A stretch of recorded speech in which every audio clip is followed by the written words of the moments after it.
Hello friends. मनुष्य में अद्भुत शक्तियाँ होती हैं जो उन्हें विभिन्न कार्यों को करने की क्षमता प्रदान करती है।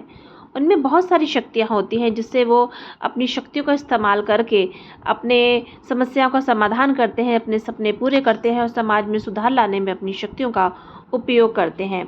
और उनमें से भी सबसे शक्तिशाली उनका होता है दिमाग। स्टैनफोर्ड द्वारा किए गए एक लेटेस्ट अध्ययन के अनुसार मानव मस्तिष्क सबसे आधुनिक कंप्यूटरों के साथ रचनात्मक रूप से तुलना करता है। हमारा दिमाग बहुत ही शक्तिशाली है। हमारा दिमाग और व्यवहार को एक जटिल पहेली की तरह है जिसे सुलझाने के लिए मनोविज्ञान यानी साइकोलॉजी हमारी मदद करती है। यह हमें सिखाती है कि लोग कैसे सोचते हैं, क्यों व्यवहार करते हैं, उनके निर्णयों के पीछे क्या कारण होते हैं। अगर आप भी मानव मन की गहराइयों में झांकना चाहते हैं तो इसकी शुरुआत बेहतरीन किताबों से हो सकती है।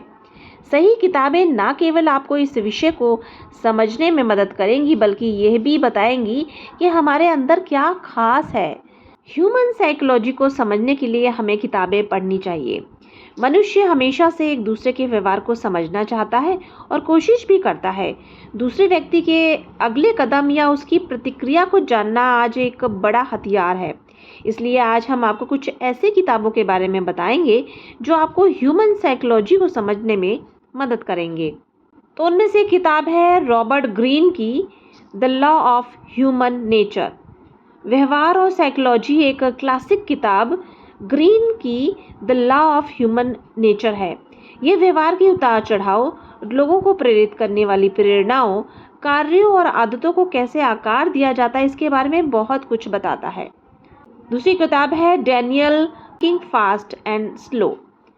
ये हमारे सोचने के तंत्र के दो पहलुओं के बारे में बात करता है और उसकी धीमी गणना करने वाली और सहज ज्ञान वाली बातों को भी हमें बताता है। अगली किताब है फिलिप की जिम्बार्डो द्वारा द लूसीफर इफेक्ट।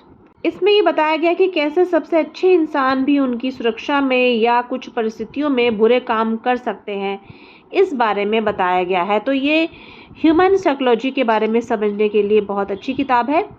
अगली किताब है डैनियल ग्लोमैन द्वारा इमोशनल इंटेलिजेंस। ये किताब सिखाती है कि EQ हमारे व्यवहार, आदतों और बहुत कुछ को कैसे परिभाषित करता है, कैसे आकार देता है, कैसे ढालता है। क्योंकि आजकल EQ और IQ के बारे में सब चर्चा कर रहे हैं, सब जानना चाहते हैं। तो ये भी बहुत ही महत्वपूर्ण किताब है। एक और किताब है एरिक बर्न द्वारा गेम्स पीपल प्ले। इस किताब में बर्न बताते हैं कि कैसे हर कोई एक अचेतन खेल खेल रहा है जो दूसरे व्यक्ति से छिपा हुआ है और इससे उन्हें कैसे लाभ हो सकता है। तो ये सारी जो किताबें हैं दूसरों के नज़रिए को समझने का अवसर देती हैं, उन्हें जानने का अवसर प्रदान करती है हमें। तो हमें ये कुछ किताबें ज़रूर पढ़नी चाहिए और भी बहुत सारी किताबें हैं जो हमें पढ़नी चाहिए, क्योंकि कहते भी हैं ना कि किताबें हमारी अच्छी दोस्त होती हैं।